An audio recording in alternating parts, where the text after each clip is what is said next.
opportunity.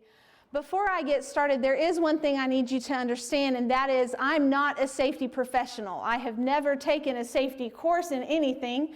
I have 5 kids, I probably should, but I'm not a safety professional. I'm not going to stand up here and I'm not burned, I'm not missing a limb. You understand that I don't understand the rules and the regulations because that's not my job. And that is the safety difference that you're going to hear. I'm going to tell you why I was impacted by safety, and it was not my decision. First, I'd like to introduce you to my family.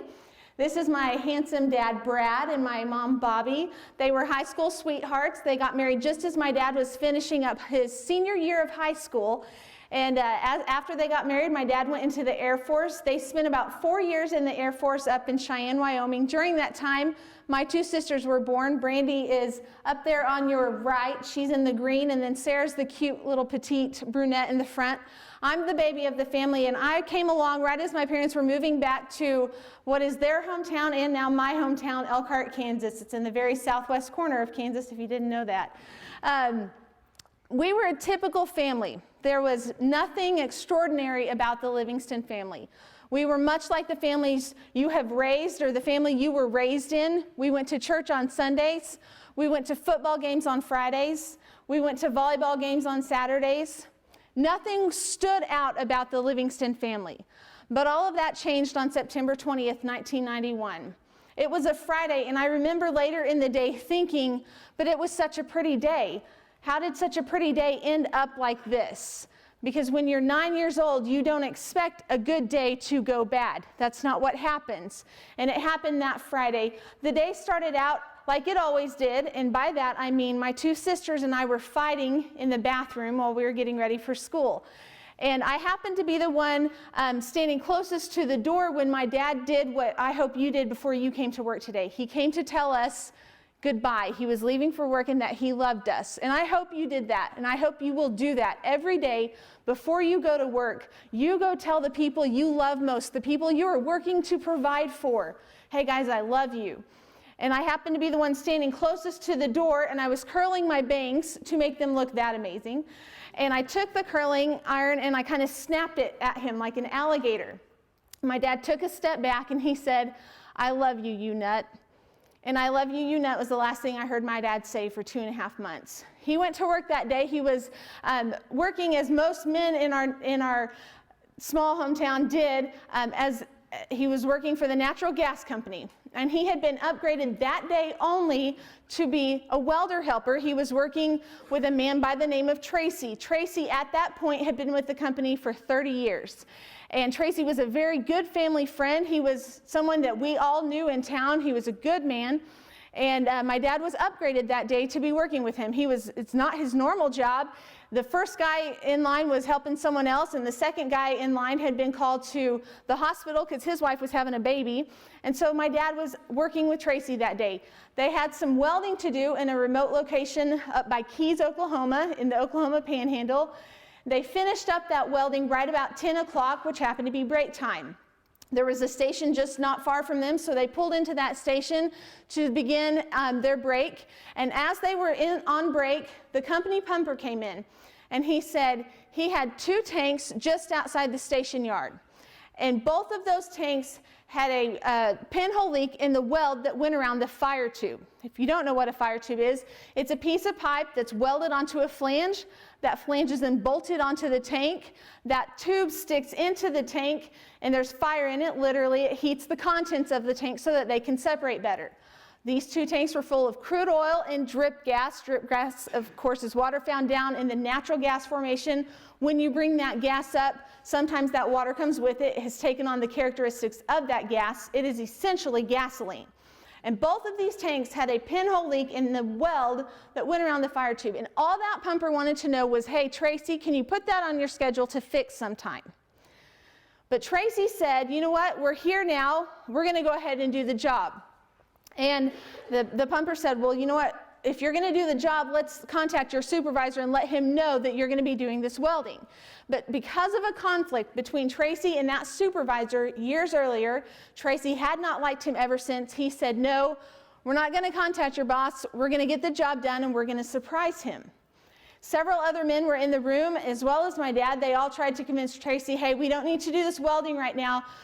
Tracy was incredibly insistent. No, we're going to do this welding. We're going to get it done quick. It's not going to take any time. What no one knew at that time, what Tracy told my dad when they got in the truck to drive over to the tanks was, Tracy had been the one to originally weld those fire tubes in the shop. When they went up for inspection, he was told about those pinhole leaks so that he could grind them out and patch them, and he forgot to do it. So when they were getting in the truck, what Tracy said to my dad was, Brad, no one needs to know that I made a mistake. No one needs to know that I'm a human being. How many of us have ever made a mistake in our life? How many of us have ever made a mistake on the work site? Every hand is up, right? We've all done it. But Tracy was not willing to admit that he made that mistake. And so he and my dad get in. When they pull up to the tanks, my dad gets the measure out and he gauges the atmosphere for explosives. Everything's fine. And he says to Tracy, what's going to keep a spark from getting into the tank and causing it to blow? Tracy said, Brad, I would have to weld through the tank. I'm an experienced welder. He'd been with the company 30 years. I know what I'm doing. That's not going to happen. Besides that, they had been told the liquid levels were several feet off of the ground. Where Tracy was going to be welding was just 12 to 18 inches. And so where that liquid level is determines whether or not they're going to do the welding, because it's going to draw the heat away from where Tracy's welding. So my dad said, well, if you're counting on that liquid level being several feet off of the ground, let's gauge the tanks. And Tracy said, we don't have time. We don't have time. We've all heard that before, haven't we? What would it have taken? At the most, it would have taken 3 minutes for my dad to go to the cab of the truck, get the tape out, walk up to the catwalk, lift up the hatch, and measure the liquid levels. Had he done that, they would have discovered the liquid levels were not several feet off the ground. They were 12 to 18 inches right where Tracy was going to be welding. If he goes above that liquid level, there's nothing to draw the heat away and to keep a spark from getting into that tank. But they didn't have time to do that. My dad was, at the time, 32 years old. Tracy had been with the company almost as long as my dad had been alive. And he told Tracy, this is not safe. We shouldn't do this. But he didn't stop it. What's that called? Stop work authority. He had the chance, and he didn't take it. All those men in that break room had the chance to stop Tracy, and none of them took it. Tracy laid down. He started to weld on the first weld, and as he was welding, a different supervisor pulled up, and he saw that they were doing some welding. He knew there wasn't supposed to be any welding happening over there. He pulled up to put a stop to it. When he got out of the car, he talked to my dad. He saw Tracy was the one doing the welding, and he kind of took a step back because Tracy was one of those employees, a long-term employee with an attitude. And if you got on Tracy's bad side, the next time you needed welding done, he may or may not get to you in a reasonable time. And this supervisor was not willing to stop Tracy and to get on his bad side because he needed welding done. So what he said to my dad was, hopefully it will be over soon. My dad said, yeah, I agree. That supervisor turned around and got back in his truck. My dad started walking towards Tracy. He was about 6 feet away from the tank when he heard a sound. He hollered at Tracy, it's going to blow. And right then, Tracy had welded through the tank, and the tank exploded. The explosion came out right where Tracy was welding. My dad was hit by the fireball and launched up into the air. We have no idea how high, but as he went into the air, as he started coming down, he went through the ball of fire as it was still going up. He landed on top of the other tank, the tank Tracy had already welded. Witnesses have said it was between 10 and 12 seconds before that tank that he was on then exploded with enough force to shoot it up into the air and land it 50 feet away from the pad that it started out upside down, shot it up like a rocket. My dad started out by the truck that you see. After the second explosion, that second explosion actually saved his life. When he landed again, he landed on the opposite side of the tank. He never would have gotten off of that tank. He was burning. His leg at some point had been broken, either from the force of the explosion or the way he landed. We have no idea how high he landed either time, but his left femur was broken. And so as we're always told, if you're in a fire, what do? Stop, drop, and roll. So when he lands on the opposite side of the tank, that's what he tried to do. Roll, get away from the fire, get it off of me. But his left leg is broken and it was just flopping every time he tried to roll.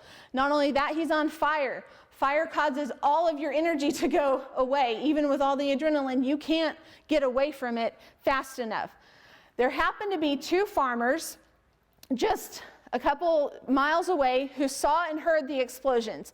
And this is in 1991, if you remember a time when we did not have cell phones attached to our hands, but we actually had to install what's called bag phones. And these two farmers, just 2 weeks prior to the explosion, had installed their very first cell phone.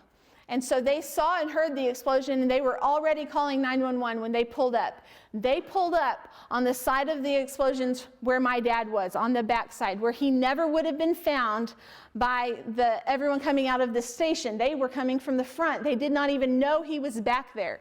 So they pulled him out of the fire. They got the fire off of him, and they stayed with him while the county ambulance came and got him. That ambulance took him to Boise City, Oklahoma, where they very quickly and thankfully assessed his injuries and decided that they were beyond what they were capable of handling.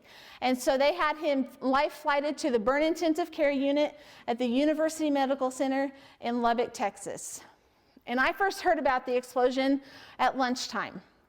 Just before lunchtime, my friend Tiffany had been taken out of school by a family friend. And that family friend told Tiffany's teacher that her grandfather Tracy had been killed in an explosion at work. And it's a small town, teachers talk. So at lunchtime, we overheard all of the teachers saying, hey, there's been an explosion and Tracy is dead and 2 other men were injured. And as most of our dads all worked for that same company. So at recess, I was standing there with 2 of my friends, and one of my friends said, my dad works with Tracy. I wonder if my dad was the one that was hurt. And another one of my friends said, well, my dad works with Tracy too, and her dad was the supervisor that Tracy didn't like, who would have told him, you're not doing that welding on this tank today. And I said, my dad works with Tracy too. In fact, my dad rode to work with Tracy this morning. I wonder if he was the one that was hurt on the job. And our teacher overheard us talking. He said, girls, I'm sure it was nobody's dad. Don't worry about it. Just go back to playing. So that's what we did. We just went back to playing because that's what kids do best. We worry for a second, and then someone dismisses it, and okay, we're going to play because surely nothing can go wrong. It's a beautiful day, right? Nothing goes wrong on good days. Just after recess, for some reason that day, we were watching the movie 20,000 Leagues Under the Sea. To this day, I have never finished that movie. About halfway through, the principal came in. He asked if he could talk to my teacher. They conversed for just a few moments, and as they came back into the room, they were both crying. And my teacher, without looking at me, said, Kayla, you need to get your things together. And I can remember standing up and starting to walk towards my desk, and in the back of my head, I just kept hearing, it's Dad, it's Dad, it's Dad. And I looked at my teacher, I said, do I need my science book? And he said, no. And I thought, well, something serious is wrong, because what teacher doesn't want you to take your homework home over the weekend, right? So I got my stuff together, I started to walk out the door, and the whole time with every step, it's Dad, it's Dad, it's Dad. My teacher pulled me into a hug, and he said, I love you, I'll be praying for you. And I thought, this is not normal. This is not how my teacher normally acts to me. This is not normal for me to be getting out of school early on a Friday. And so I kept trying to think of every reason that any of my friends ever left school early, any reason that I had ever left school early. I knew I wasn't sick. And so I thought, as the principal and I were walking down the hall, well, maybe Mom just forgot to tell me I have a dentist appointment. Or maybe they're taking us out of school to take us to Disney World or something. My principal very uncharacteristically put his arm around my shoulder as we were walking. And again, I thought, this is not normal. Something is wrong. It's Dad, it's Dad, it's Dad. As we turned the corner, there was a group of teachers. They were all huddled together. They were all crying, and when they saw me, they split. Nobody would make eye contact with me. And there in the middle of that group was my mom's best friend, Connie. And Connie took a big breath, And she said, let's go get your sisters. I was 9 years old at the time. I was in 4th grade in the elementary school in Elkhart. My sisters were in 5th and 7th grade, just a couple of blocks away at the middle school. So Connie and I got in her van, and I said, Connie, what's wrong? Why are you getting me out of school? And she wouldn't answer me. I said, Connie, did something happen to my dad? Where is my mom? And she would not answer me. She just kept her hands at 10 and 2 and was staring straight ahead, and tears were streaming down her face. I finally stopped asking questions because I was not getting any answers. We pulled up to the middle school. My sisters were waiting for us. They got in the car. Connie turned around and looked at us, and she said, girls, your dad. And I lost it. I said, no, don't say any more. We don't want to hear anymore. Stop talking right now. And I was hitting her on the knee. Stop talking, Connie. We don't want to hear anymore. Because I thought as a 9-year-old, if I just can prevent her from saying what I thought was coming next, which was, your dad's dead, if I could prevent her from saying that, she wouldn't say it and it wouldn't be true. Connie got me calmed down, and she looked at my sisters who had not heard anything about an explosion at all. She said, your dad was in an explosion at work, and he's at Lubbock in the burn intensive care unit, and your mom is with him. And my sister Sarah, who has kind of always been the more serious of the three of us, looked at Connie and she said, is he dead? And Connie said, not yet. Not yet.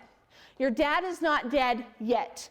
You went to school this morning and you thought the most exciting thing that was going to happen to you was you were going to a football game tonight. But now I'm pulling you out of school to tell you your dad is not dead yet. Why? Because he wanted to save 3 minutes? Because he didn't want to speak up and stop Tracy from doing something he knew was not safe? Because no one else in that break room was willing to stop Tracy? Because Tracy let his pride get in the way of admitting he made a mistake and forgot to do something? The decisions you make at work, they do not affect just you. It's what we call the ripple effect. As soon as I say that, you know exactly what I'm talking about. You pick up a rock and you label it pride, complacency, you label it shortcuts, and you throw it. And as soon as it lands, you have no idea how hard it's going to land. You have no control over how far it goes. And when it lands, it's going to start creating waves. And those waves, those ripples, they go on, and they go high, and they fall fast. And you have no control over that. What you had control over was stopping an unsafe act at work before it even happened. And you didn't take that chance. My dad didn't take that chance. None of the other guys in that break room took that chance. And I'm riding the waves of that ripple effect.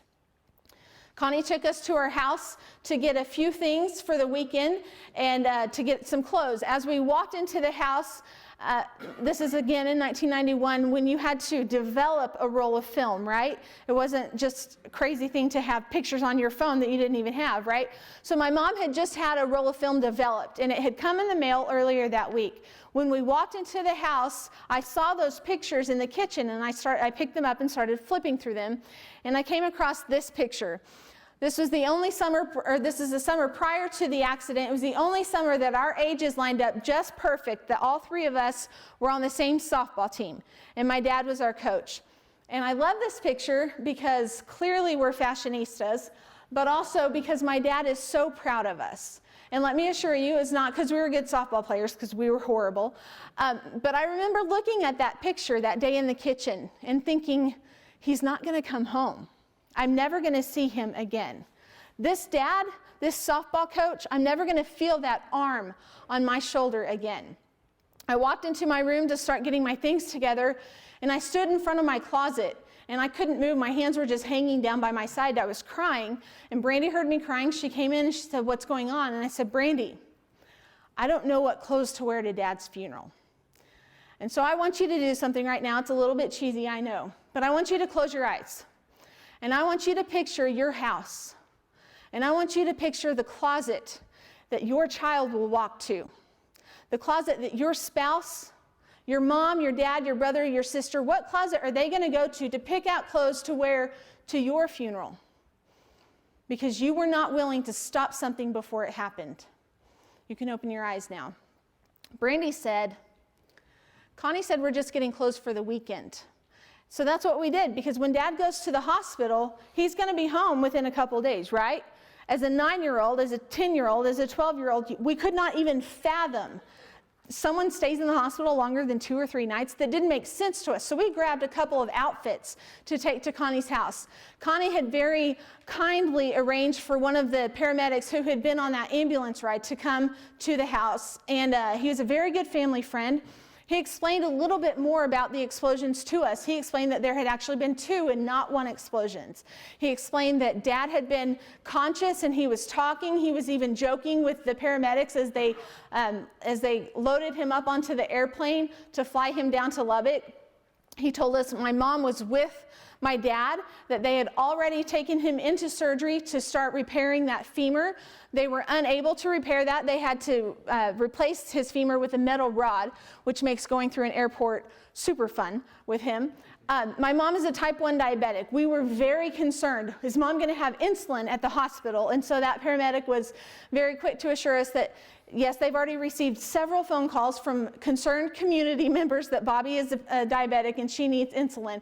And he said, you know, she's taken care of. Some friends had already started to drive down to Lubbock. They had taken clothes to my mom, and all these little things that we're concerned about, he was just trying to help us relieve our fears. Your dad was awake. He was joking. As soon as Dad got to Lubbock, they of course had to put him out for the surgery. That's when he began to be unconscious, that they ended up sedating him medically for 2.5 months. A lot of that time, he didn't even need to be sedated medically because he was just unconscious. There are a lot of things about the explosions that we were not told. A lot of things about the shortcuts, the reasons that it happened. We just weren't told about that because we were kids, and I'm thankful for that. There are a lot of things that we would not have been able to handle as children. But there are even more things that I wish we could forget, and that first night is one of them. I wish I could forget sitting on a bed, not in my own home, with my sisters. And I wish I could forget looking at Brandy's face and thinking, she needs help with her science project, and Dad's not going to be here to help her.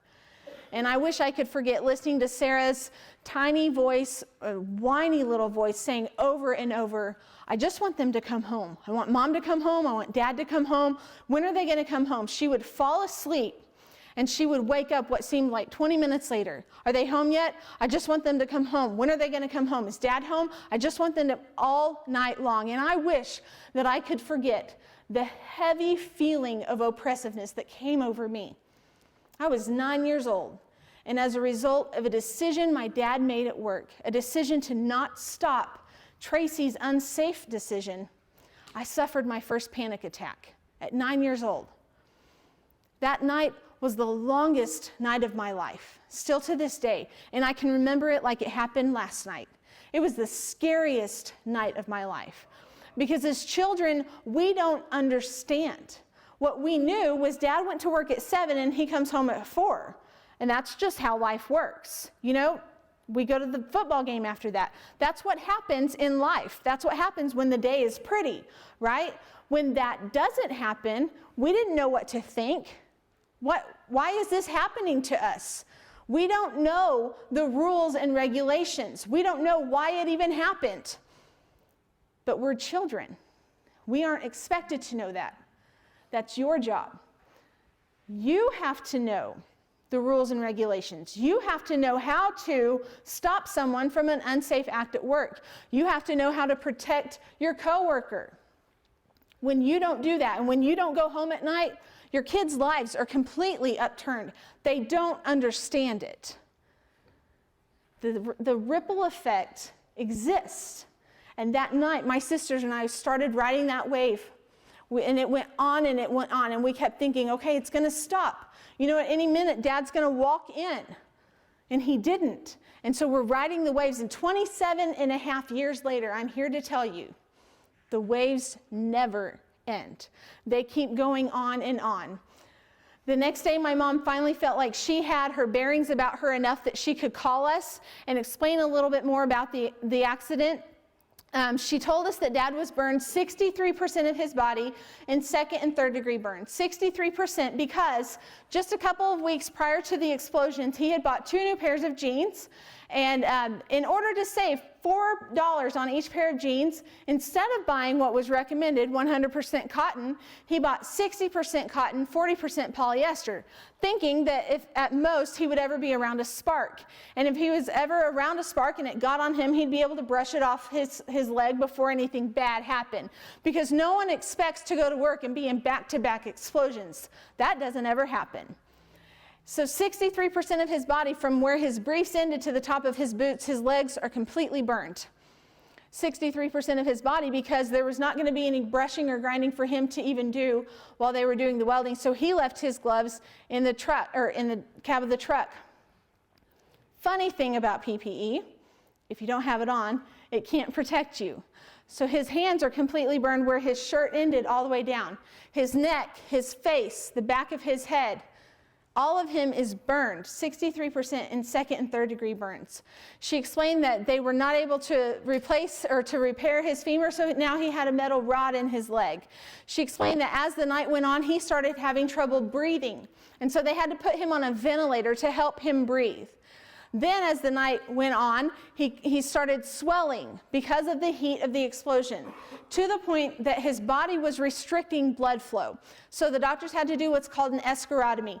They cut him down each arm, down each leg, and down each side of his chest, just to allow the tissue to expand so that the blood could flow.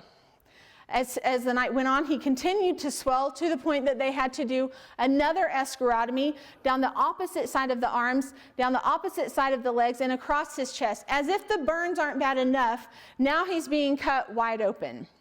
She explained that he is, of course, unconscious. He was laying in a hospital bed. He had all sorts of tubes around him, and that the doctors had told her, and what she told us was, girls, all we can do is pray. And so that's what we did. We were a very faith-filled family, and so we prayed with my mom that night on the phone. And then our life turned into somewhat of a new routine. We stayed with Connie and her husband, JD, and their 3 kids, and every night my mom would call and she would give us an update on Dad. And some days she would say, well, Dad had a good day today. And what she meant by that was, Dad did not die today. More often she would call, especially at the start, well, today, Dad, his kidneys started shutting down, and so they're going to have to start him on dialysis. Then one day she called and she said, girls, your dad has developed a blood infection because of all of the oil and the gas that seeped into his body through the burns. One day she called and she said, girls, I have terrible news, and I'm so sorry I have to share this with you, but they don't think Dad's going to be able to keep his legs and his hands. They think they're going to have to amputate them. And then about a week later, she called and she said, well, actually, it's looking a little bit better. Now they think that they're just going to have to amputate his feet and his fingers, solely by the grace of God. And I don't say that lightly. The only thing my dad lost was his left thumbnail, the tip of his nose, a patch of hair on the back of his head, and the tip of his left ear, which I love pointing out, if you look at the picture, is not the worst thing in the world, because the man had Dumbo ears. The worst days were the days when my mom would call and she would say, be praying for your dad. Tomorrow is a tank day. And a tank day was this: if you have burns on you and that skin is burned, you have to get rid of it, because if you don't, it's going to inhibit new skin growth and it's going to cause infection.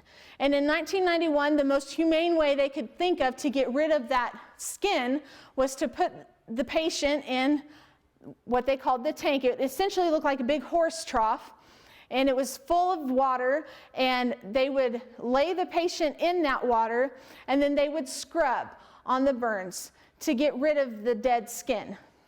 My dad was medically sedated. He had an extra dose of morphine. He had a ventilator down his throat, and still he would try to scream out in pain. And I would be sitting at my desk working on my English homework. All of a sudden, my body from head to toe would start tingling. And until I looked at my teacher, I would say, do you know if my dad's out of the tank yet? I don't know what you're talking about. And I said, just, can you go call Connie and ask if my dad's out of the tank yet? My whole body would just tingle, and it hurt like an emotional, physical pain. How does that happen? He's the one hurt. But I'm sitting at my desk 5 hours away, and I want to know, is my dad out of the tank? And I would start to panic, and finally my teacher went and asked Connie, or called her, and he said, she keeps asking if he's in the tank. What is she talking about? And Connie said, just tell her yes. So every day I would say, do you know if my dad's out of the tank? And he'd say, Kayla, he's out. Everything's fine. Because the decisions that you make at work, they don't affect just you. Your kids love you, and they hurt when you hurt. Just the way as parents, we hurt when our kids hurt. Your kids can't handle the fact that their dad is in pain. We can't handle that. It's called the ripple effect, and now all of us are feeling the waves and the weight of the decision that my dad made. Finally, 3 weeks after the accident, my mom called and she said the best thing we've ever heard, which was, girls, you get to come down to Lubbock. And we were so excited because 3 weeks is a long time for a kiddo to be without their mom. And it's a very long time for a mom to be without her kids. I can still remember walking into the hospital and seeing my mom wearing a pink shirt. That's how vivid that memory stands out at me. If you've ever heard my dad talk, and I hope you all have the chance to hear my dad talk at some point, he points out my mom is the hero of this story, and it is absolutely true. She is an amazing, amazing woman.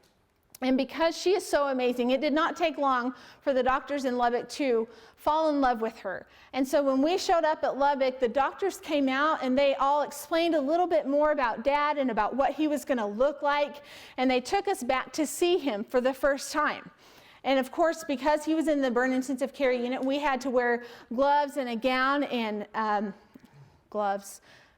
booties and a gown and gloves and a hairnet and a face mask over ourselves just so that we could prevent the germs from getting to our dad.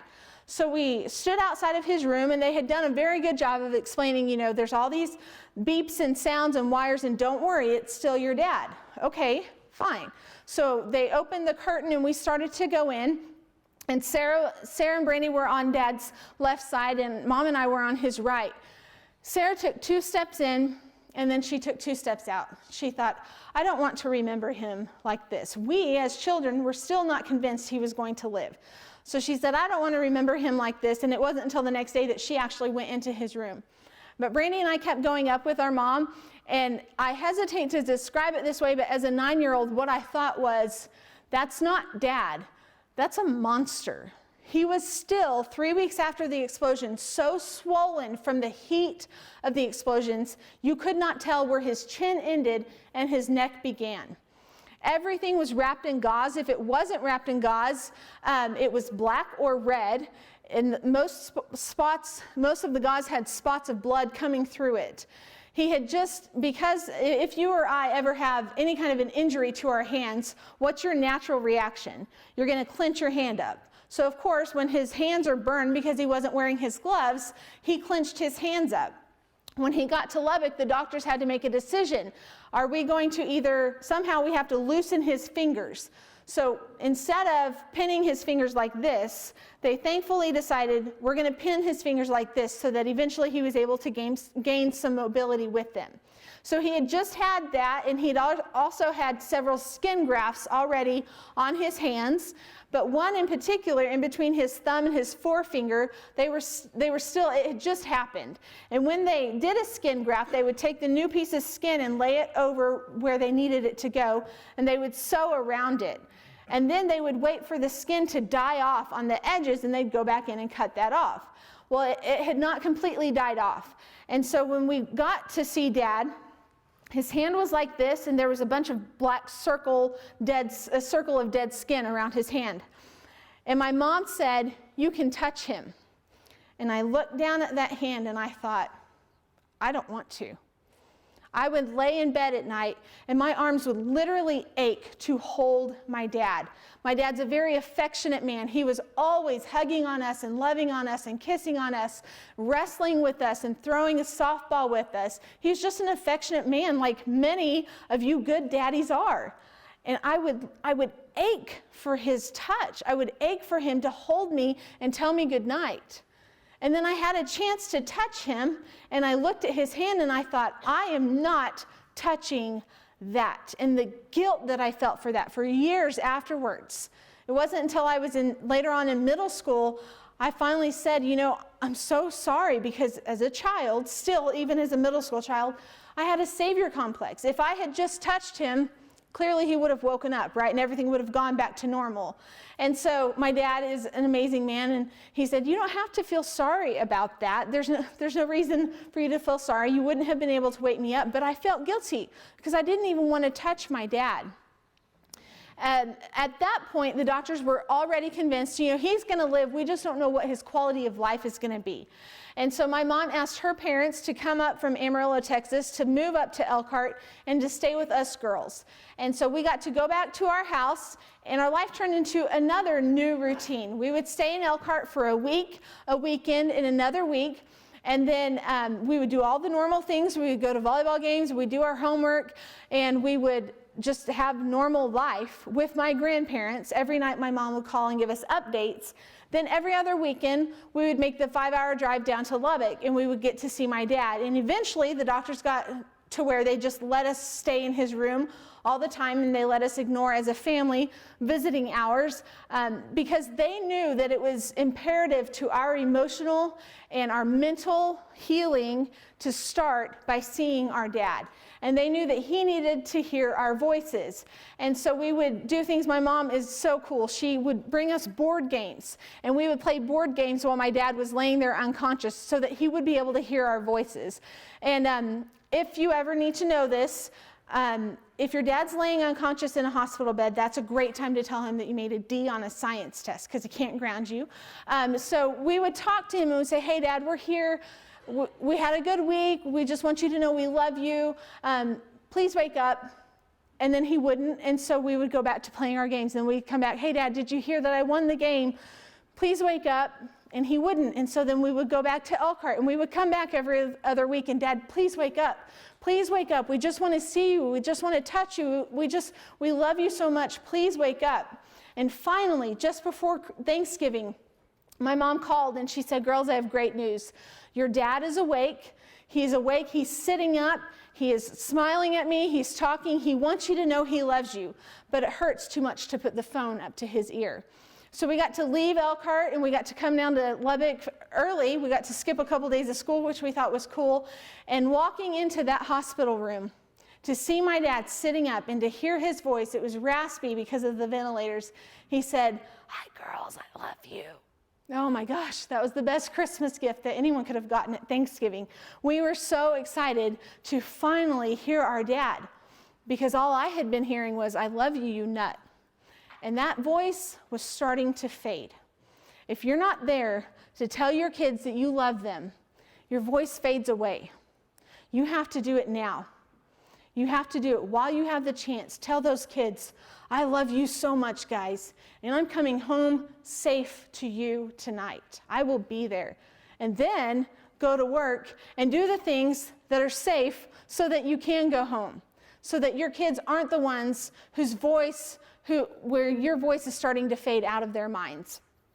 At that point, Dad was awake, and he was in Lubbock for another 6 weeks after he woke up. He worked a little bit on rehab, but he really needed something intense. And so the doctors helped my mom choose a rehab facility. They helped her choose the Rehabilitation Institute of San Antonio. We call it RIOSA for short. And in January of 1992, 4 months after the accident, we all moved as a family down to San Antonio. That was a very difficult decision for my mom to make, but one that she had to make all on her own, because my dad, of course, was not in any emotional or mental state to help make a decision. And so my mom decided that it was going to be imperative that for all of us, we needed to start healing as a family, and we could only do that if we were together. My dad was an inpatient at RIOSA. That meant he stayed at the hospital, and he had 5 hours of therapy every day. He had an hour of physical therapy, working on his legs, working on his back, getting him at first just to even learn how to stand up on his own, and then eventually to walk. And then he had an hour of occupational therapy, working on his hands, getting some mobility in those. When he got to San Antonio, his fingers would only open just enough that he could fit a double stuffed Oreo in there. So they had a lot of working to do to get him to where he was going to be able to even feed himself. He had an hour of rest time and then lunch time. And then every afternoon he went back for another hour of physical therapy, another hour of occupational therapy, and then an hour of recreational therapy. And recreational therapy was everything from picking up a puzzle piece and putting it in a puzzle without getting frustrated, to standing up and leaning over a pool table and shooting a pool cue without losing his balance. Because all of those things that we take for granted, when your legs are completely burned, it burned through his outer layer of skin, through his dermis layer, through all of his nerve endings and fat cells. He had to completely learn how to do everything and keep his balance again. Recreational therapy was also often a family event. And what I mean by that is we would go out in public. And at first we would go out in public and we would just learn as girls, how do you push dad through a restaurant without busting his knees open on the table? And my mom would have to learn, how do you drive into a parking lot in 1992? Nobody had vans with 2 sliding doors. She only had a van with 1. So she had to decide quickly, okay, where am I going to park and how am I going to park to be able to get my husband out of the car, out of the van and into his wheelchair without hitting another vehicle. So recreational therapy was a family event. San Antonio for me has always kind of been like flipping through a photo album. Like there were good pictures and there were a lot more bad pictures because we're not experienced photographers to the rehab life. We don't know what that was like. And so the good pictures are things like we got to go to SeaWorld twice while we were there, and that was awesome. We got to go to the Riverwalk 14 times in the 11 months we were there. But the bad pictures are the ones that stand out. The bad pictures are, one night I woke up and I heard a sound, and I thought, well, I have to go investigate what that sound is, because San Antonio is a city of 1.1 million people, and we're from a town of 2,000 people, and our schools are now bigger than our entire hometown. And so if there's a sound, something bad is going to happen, right? So I have to go investigate it because my dad's not there. And so I got up, and my sisters are certainly not going to protect us because they're weenies, right? I started walking down the hall, and I turned the corner, and I realized that sound was my mom. And she was sobbing into a wad of Kleenexes, just gut-wrenching sobs. And I kind of stopped, and I didn't want to embarrass her, so I didn't say anything. I stepped back into the hall, and I ended up falling asleep, not for the last time, to the sound of my mom crying. What was she crying about? A decision that was not hers, a decision that she didn't make, and how it's affecting everything she's had to do for, at that point, the last 5 months. It affects everything she did. She'd only been home twice since the explosions. Can you imagine the homesickness? Can you imagine the stress she was under? The stress her spouse put her under? All the decisions she had to make. It's called the ripple effect, and it exists. And it exists because safety does not happen just to you. It happens to your family. Another bad picture was when we would go out as a family for recreational therapy, my dad would often have to have what he calls the get up on, because as he was healing, they had to keep the scar tissue from puffing up all over his body.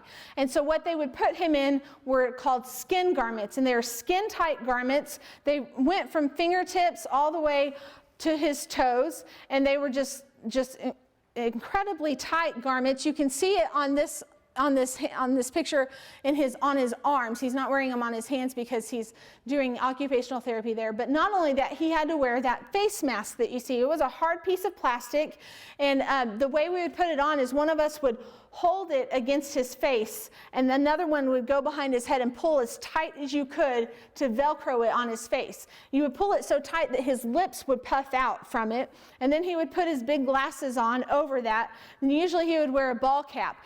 That's what we took out in public. Most times he also had braces on his feet, and he had splints on his hands. And I remember walking into the mall one time, and I was so excited because I was the one that got to push the wheelchair that day at the mall. And also because I'm a girl, we like going to the mall, right? And so as I'm bebopping in with my dad, I'm so excited, and he's wearing all of this get-up. There's a group of teenagers, and they saw him, and one of them went, "Oh!" And then they turned around, and they started laughing, and they started saying really horrible things about my dad. And I'm kind of a confrontational person, and so I decided at the age of 9 I was going to take on these teenagers with my handicapped dad in a wheelchair. So I started pushing him towards them, and I was already crying. And Mike, the recreational therapist, thankfully could figure out what I was going to do, and he pulled me away from my dad, and he just held me while I cried. And I just was kind of hitting on his chest, and I said, why are they saying that?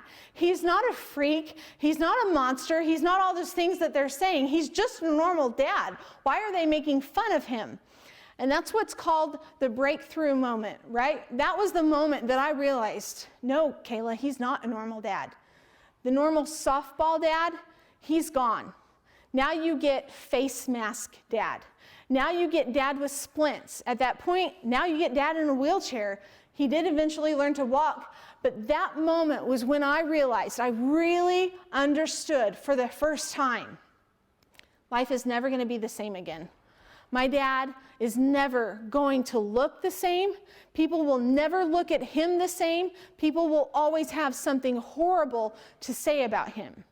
And because of that, I became very protective of my dad. To this day, if I see someone looking at him weird, and he doesn't wear all this stuff anymore, but if I see, you can still tell he's burned, and if someone looks at him, I'll reach out and hold his hand, because I want them to know, yes, he looks weird, but when they look at him and they look down at his hand and they see me, and they see that I'm a normal person and I'm holding his hand, they'll know he might look weird, but he has someone who loves him. 27 years later, I'm still overprotective of my dad. I hate to see people stare at him. The other memory that really sticks out from our time in San Antonio was this is the summer of 1992. The Olympics were in Barcelona, Spain. And I decided after watching the Olympics that clearly my physique lent me to being a synchronized swimmer. And so I would spend hours in the pool complex, or in the pool at our apartment complex, working on this synchronized swimming routine. And I'd been telling my dad about it, and he had just been awarded outpatient visits, which meant that after his last hour of therapy on Friday, he would get to come to the apartment, we'd get to check him out, and then after church on Sunday, we would take him back to the rehab place. He got to spend the weekend with us. And this was only his second outpatient visit ever. And I'd been telling him, you've got to see me do this synchronized swimming routine. I'm really good. I'm probably going to go to the Olympics one day. And so when he came there, I said, okay, I'm going to go get in the pool, and Mom's going to bring you over. And so I'm so good, Dad. I really want you to watch this. I was like 10 years old at the time. I'm so excited, right? What girl doesn't want to show off for her dad, right? So he gets to the pool. He's up at the shallow end. And I said, no, you need to come to the deep end to really grasp the full effect of how awesome I am. So he starts walking from the shallow end around to the deep end. And what he didn't see, and what the rest of us didn't even notice, was that there was just a half-inch gap in between two of the cement pavers. And because he has a condition called foot drop, anytime he picks up his foot, or anytime he takes a step, he has to tell himself, pick up your foot, because of the way his feet were laying when he was in the hospital unconscious for so long. But when he didn't see that little gap, and none of us even noticed it, he tripped over it. And still to this day, if my dad trips, he's going to fall. There's no recovering from that. And he fell, and he fell hard. He busted open both of his knees and both of his hands and one of his elbows. We had to take him back to the hospital, and it ended up, he had to stay there for the rest of the weekend. He ended up getting stitches in his knees and in one of his hands and in his elbow. And I felt so guilty. Who was I to think that I was going to be a synchronized swimmer in the Olympics? That's ridiculous. I'm giving up that dream right away because I hurt my dad. And because I hurt my dad, I got mad at myself. That's the dumbest thing you've ever done in your entire life, Kayla. Why would you even think that you could be a synchronized swimmer? Why would you think that he could walk from one end of the pool to the other? He obviously can't do that. Why would you even think that he would want to watch that? And I just kept getting angrier and angrier at myself. That was how I started dealing with things. What I could not say was, you can't walk from the shallow end to the deep end without falling. I'm mad at you for that. I'm mad at you that I'm even in San Antonio in a pool that I had to watch the Olympics here and not at home with my friends. I'm mad that my entire life has been changed because of you. I could not say that because I saw the pain that he was in. I saw the blood when he busted open his knees. I couldn't be mad at him because he's already going through all this pain, so I got mad at myself. And that was just how I started dealing with things. If something went wrong in my life, I got mad.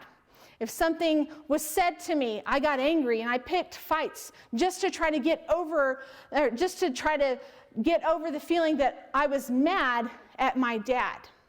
It was not until I was in high school before I could finally look at him and say, I'm mad at you. Why did you do this to our family? Why didn't you stop Tracy? Do you know how his granddaughter looks at me now?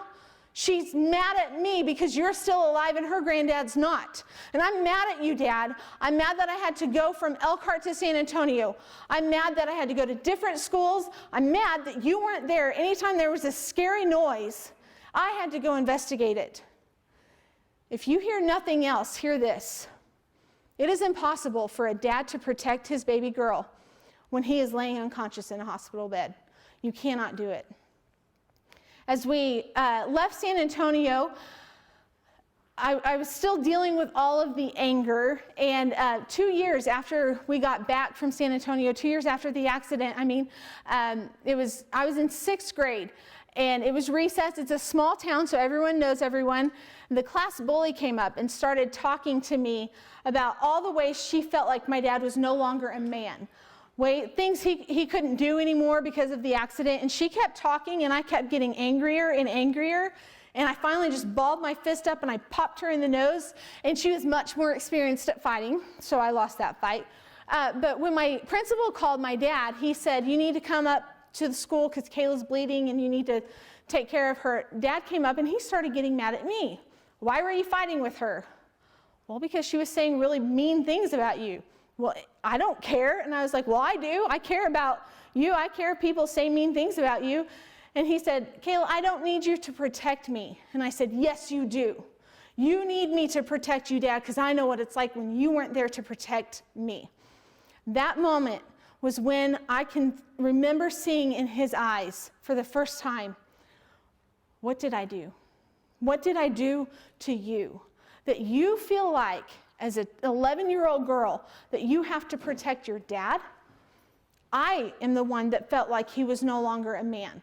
I was the one dealing with the anger. Is he going to be able to protect our family? Is he really still a man? Can he really do all of these things? And do you know why I was thinking all of that? Because he wanted to save 3 minutes. Because he didn't want to stop Tracy, who wanted to cover up his mistake. Because Tracy's pride got in the way, and my dad he just did not feel comfortable enough stopping Tracy, because that supervisor pulled up and he had welding he needed to get done. The decisions you make at work, they do not affect just you. They affect your coworkers, they affect your coworkers' families, and most important, they affect your family.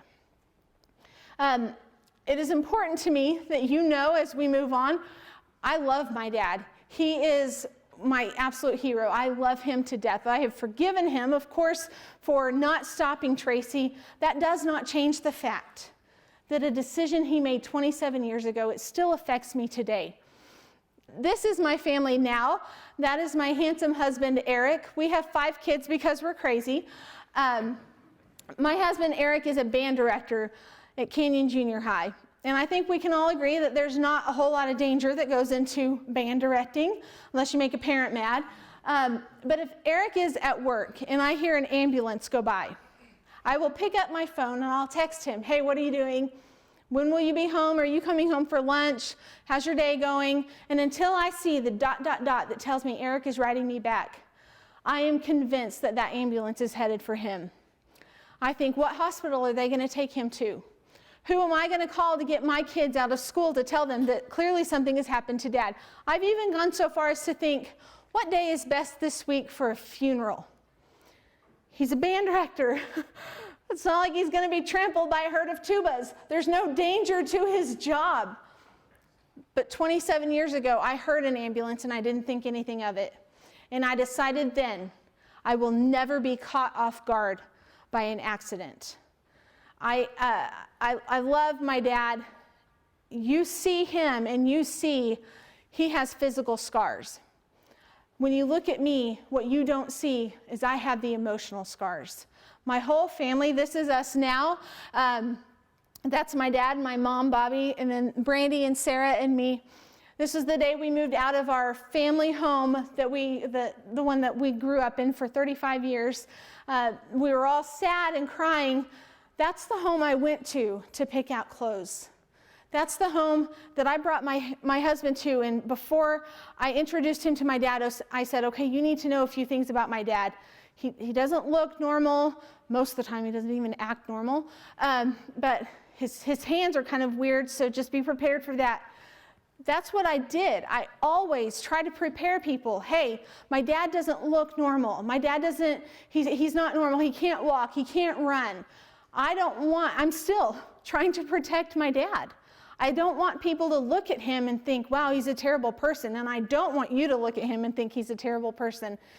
He was 32 years old at the time. He had a choice to stop something, and he didn't take that chance, or he didn't take that opportunity. And it did not justify everything that happened after that.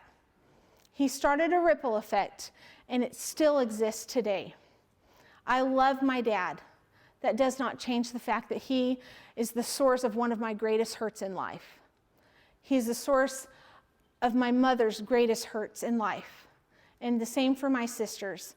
We love him. We have forgiven him. It doesn't change anything. Tracy, of course, was killed in the explosions, but I just found this out last April. Tracy had done the exact same welding on 2 tanks 6 months prior to the explosion. The #1 welder helper that day had told Tracy, hey, we don't need to do this welding. Tracy said, no, we're going to do it anyway. And that welder helper did not report it. How would things have looked if he had reported, hey, you know, Tracy did this thing and it wasn't safe? Would Tracy still be alive today? He was a welder, or he was the senior welder there for 30 years. Do you think that's the first time he took a shortcut? Obviously not, it wasn't. But it was the last time he took a shortcut. It cost him his life. You have to understand, safety is forward thinking. Just because it worked last time does not mean it's going to work today. Every day we have to go and we have to assess our situations. What's the safest way to get this job done today? Not because it worked last time, but because what is safe today? And what's going to be safe tomorrow? And what's going to be safe the next day? You have a choice when you go to work. You can be safe. You can be the difference in safety culture for your company. Please take that chance. Please take that opportunity to say, hey, is this the safest way we can do it? Does everyone understand what's going on the job? Is everyone briefed? Do you guys get it? Because I want to go home to my family. And I sure as heck want you going home to yours. When you go to work, be safe so that you are not the cause of a ripple effect for your family. Like I said, I do get to travel. This is what I do. This is what I love to do. And I hope that I make an impact on you today. I hope I make an impact on everyone I talk to. I just want you to go home safe to your families. If you have any questions, feel free to email me. I'll be around here for a little bit. And I'm happy to take any questions. Thank you so much for your time. Thank you for letting me share my story. Go home safe to your kids tonight. Thank you so much.